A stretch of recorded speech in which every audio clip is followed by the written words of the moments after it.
नमस्कार मित्रों, राधे राधे, जय श्री कृष्ण, जय जगन्नाथ। आप सभी का हमारे चैनल में स्वागत है।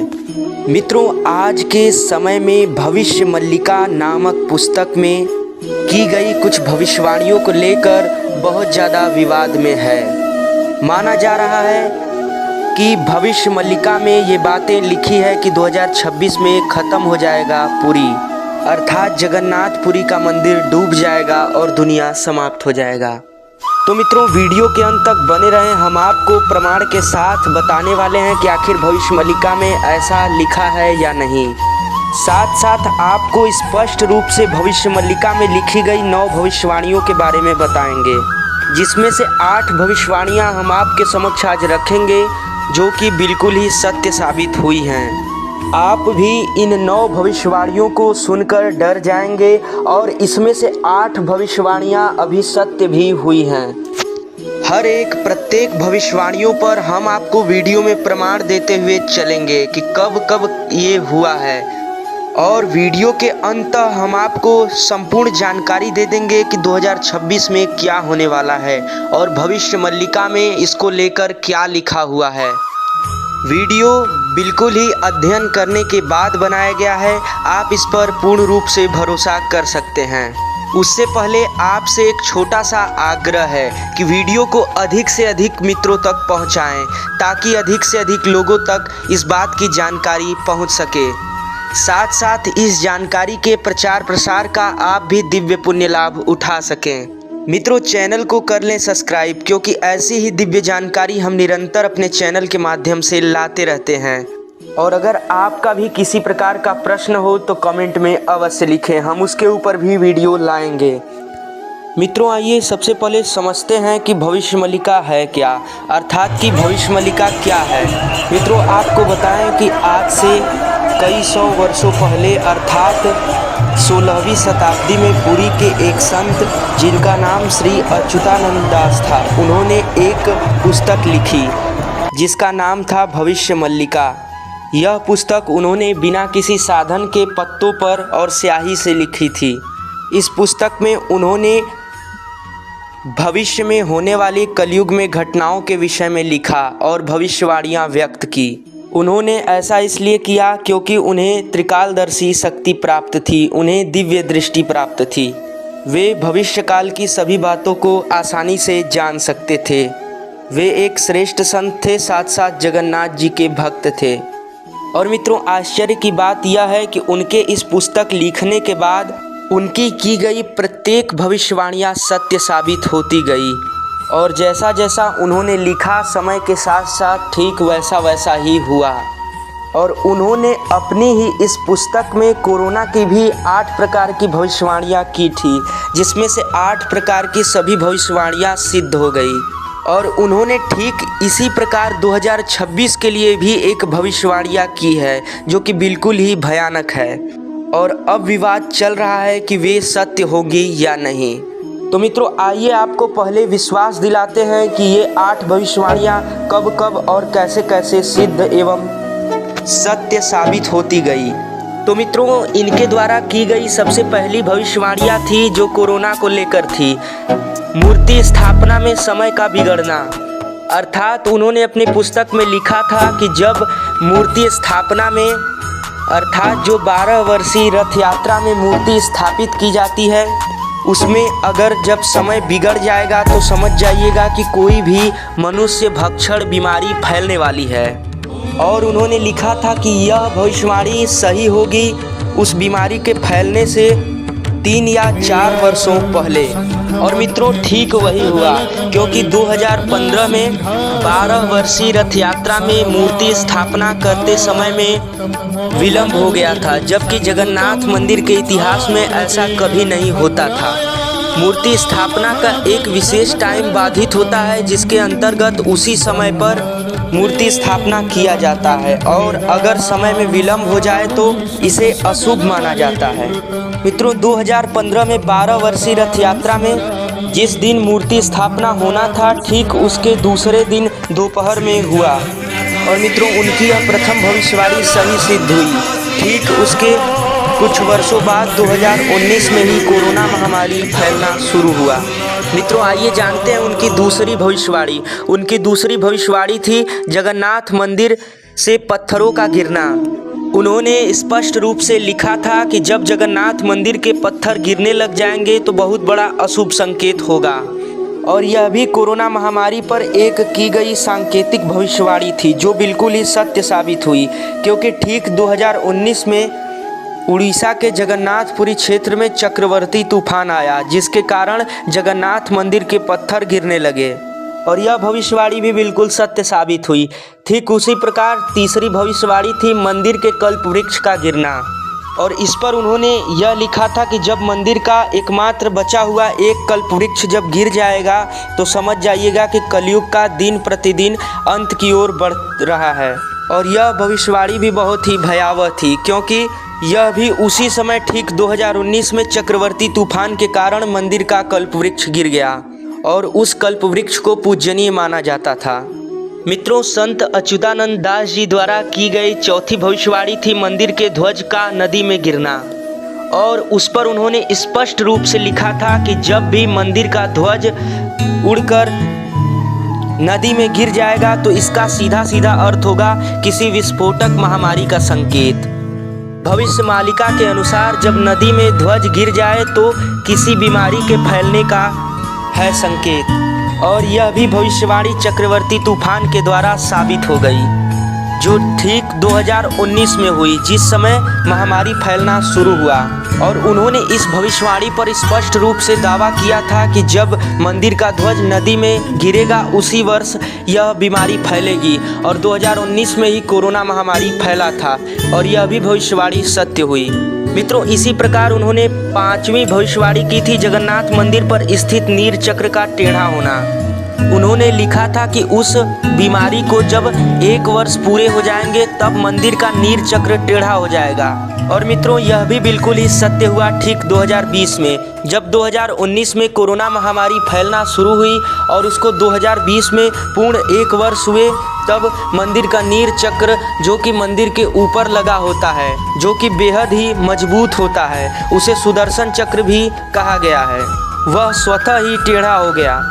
और यह भी भविष्यवाणी जो कि संत अच्युतानंद जी दास द्वारा की गई थी वह भी बिल्कुल सत्य साबित हुई। इसी प्रकार मित्रों, छठवीं भविष्यवाणी थी मंदिर के ध्वज में आग लगना। यह घटना साल 2020 में सिद्ध हो गई, जो कि कोरोना महामारी में जल रहे अर्थात बर्बाद हो रहे लोगों की ओर संकेत कर रहा था, और संत अच्युतानंद दास जी द्वारा स्पष्ट रूप से लिखा गया था, और यह बिल्कुल ही सत्य हुआ। लेकिन मित्रों, मंदिर के ऊपर ध्वज लगा होता है और ध्वज के ऊपर किसी भी प्रकार का अग्नि का संपर्क नहीं था। बिना अग्नि के संपर्क में ही अपने आप ध्वज में आग लग गया, और यह भी भविष्यवाणी बिल्कुल सही साबित हुई। और अगली 7वीं भविष्यवाणी थी जगन्नाथ मंदिर में स्थापित भगवान जगन्नाथ, माता सुभद्रा, भगवान बलराम के कपड़ों में आग लगना। मित्रों, संत अच्युतानंद दास जी द्वारा यह भी लिखा गया था कि जिस प्रकार लोगों का अंत होने लगेगा इस महामारी से, भारत पूरी तरह क्षतिग्रस्त होने लगेगा, उसी समय भगवान जगन्नाथ और माता सुभद्रा और बलराम जी के वस्त्रों में स्वतः ही आग लग जाएगा। और यह भी 7वीं भविष्यवाणी बिल्कुल ही सत्य हुई। मंदिर में रखे एक दीपक जो कि भगवान की विग्रह से काफ़ी दूर रखा हुआ था, लेकिन स्वतः ही आग भगवान जगन्नाथ के कपड़ों में लगी, फिर भगवान बलराम जी के कपड़ों में लगकर माता सुभद्रा के कपड़ों में भी लग गई, जो कि इस कोरोना महामारी को लेकर एक भयावह भविष्यवाणी थी, जो बिल्कुल ही सत्य साबित हुई। और मित्रों, 8वीं भविष्यवाणी जो कि 2020 में सबके सामने प्रत्यक्ष साबित हुई, वह यह थी कि मंदिर के ऊपर गिद्ध का बैठना। मित्रों, आपको जानकारी के लिए बता दें कि जगन्नाथ मंदिर का इतिहास बहुत ही प्राचीन है, और जब से मंदिर बना है तब से एक भी पक्षी आज तक मंदिर के ऊपर नहीं बैठते हैं। मंदिर के ऊपर बैठना भूल जाइए, मंदिर के ऊपर से कोई पक्षी भी नहीं गुजरते हैं। माना जाता है कि भगवान जगन्नाथ सबसे ऊपर है, इसलिए जिसके कारण प्रकृति की देन है कि कोई भी पक्षी कभी भी गलती से भी मंदिर के ऊपर से भी नहीं गुजरता। यही वह कारण है कि किसी भी प्रकार का जहाज या ड्रोन कभी भी जगन्नाथ मंदिर के ऊपर से नहीं उड़ाया जाता है। यह मित्रों मंदिर का नियम है। लेकिन साल 2020 में एक गिद्ध मंदिर के ऊपर आकर स्वतः ही बैठ गया। मित्रों, आश्चर्य की बात यह है कि यह 8वीं भविष्यवाणी भी संत अच्युतानंद दास जी ने अपने ग्रंथ भविष्यमालिका में लिखा था कि जब मंदिर के ऊपर गिद्ध आकर बैठ जाएगा तब इस भयावह महामारी से लोग जूझकर समाप्त हो रहे होंगे, और यह भी 2020 में हो गया। मित्रों, सनातन धर्म में किसी भी प्रकार के गिद्ध का नज़र ही पड़ना अशुभ माना जाता है। लोग इससे बचने का प्रयास करते हैं कि किसी भी प्रकार के गिद्ध का नज़र हमारे ऊपर ना पड़े, लेकिन यहाँ तो पूर्ण रूप से गिद्ध ही आकर जगन्नाथ मंदिर पर बैठ गया, और यह 8वीं भविष्यवाणी भी बिल्कुल सत्य साबित हुई। तो मित्रों, यह थी फिलहाल में घटित हुई कोरोना महामारी के ऊपर संत अच्युतानंद दास जी द्वारा भविष्यमालिका पुस्तक में लिखित 8 भविष्यवाणियाँ, जो कि बिल्कुल ही सत्य साबित हुई। और यह कोई आश्चर्य की बात नहीं, क्योंकि जब से भविष्यमालिका पुस्तक की रचना हुई है तब से लेकर अब तक सारी भविष्यवाणियाँ जो संत अच्युतानंद जी दास द्वारा लिखी गई है वह बिल्कुल ही सटीक सही साबित हुई है। और फिलहाल में ही कोरोना को लेकर भी इनके द्वारा 8 भविष्यवाणियाँ की गई थी, जो बिल्कुल ही सत्य साबित हो गई, जो कि मित्रों आप सबको इस पुस्तक पर विश्वास दिलाने के लिए बताना बेहद ही ज़रूरी था। और अगर इससे पूर्व की घटनाएं जो घटी हैं उसके ऊपर भी भविष्यवाणियाँ की गई थी, जो कि बिल्कुल ही सत्य हुई है। आपको उसकी भी जानकारी लेना है तो आप बिल्कुल ही ले सकते हैं। अब मित्रों, समझते हैं कि उनका 2026 को लेकर क्या भविष्यवाणियाँ की गई है भविष्यमालिका पुस्तक में। तो मित्रों, उन्होंने स्पष्ट रूप से लिखा है कि जब भी शनि मीन राशि में प्रवेश करेगा तो वो समय बहुत ही खतरनाक साबित होगा, और ऐसा बताया जा रहा है कि यह संयोग 2024 में बन रहा है।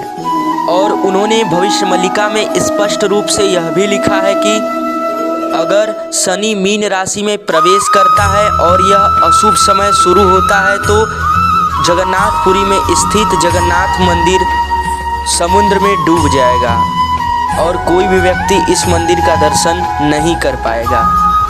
और उन्होंने आगे इसी भविष्यवाणी में लिखा कि जब जगन्नाथ मंदिर डूब जाएगा तो कलयुग का अंत समय निकट आ जाएगा और सृष्टि का विनाश होना शुरू हो जाएगा। लेकिन मित्रों, यह तो कलयुग के प्रथम चरण का अर्ध चरण अर्थात कि आधा भी नहीं बीता है, और कलयुग कुल 4 चरण का है। कलयुग की पूर्ण वर्ष आयु श्रीमद् भागवत महापुराण में 4,32,000 वर्ष लिखी है, जो अन्य पुराणों में भी लिखी है, जिसमें से कलयुग के मात्र 5,124 वर्ष लगभग बीते हैं। अर्थात कि कलयुग के 4 चरण के प्रथम चरण का आधा भी नहीं बीता है। तो यह संयोग क्यों बन रहा है? यह तो कलयुग के अंत समय में होना चाहिए। तो मित्रों, इसका उत्तर दे पाना बिल्कुल ही कठिन है। इसका सीधा एक उत्तर हो सकता है कि इसका कारण है समय से पहले कलयुग में पाप दिन प्रतिदिन बहुत ज़्यादा बढ़ गए हैं, जिसके कारण ऐसा संयोग बन रहा है और भगवान सृष्टि से अप्रसन्न है।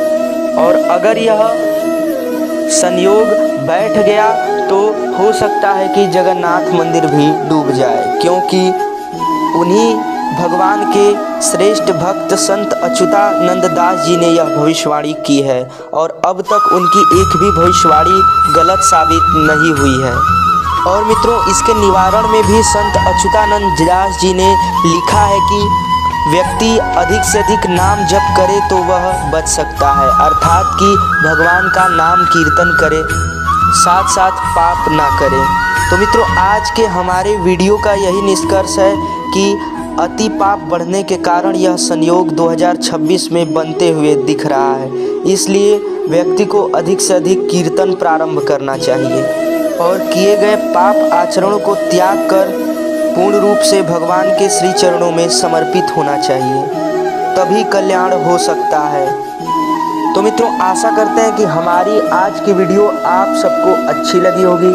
तो इस जानकारी को अधिक से अधिक लोगों तक पहुंचाकर आप भी इस जानकारी के प्रचार प्रसार का दिव्य पुण्य लाभ जरूर उठाएं।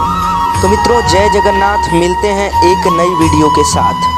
तब तक के लिए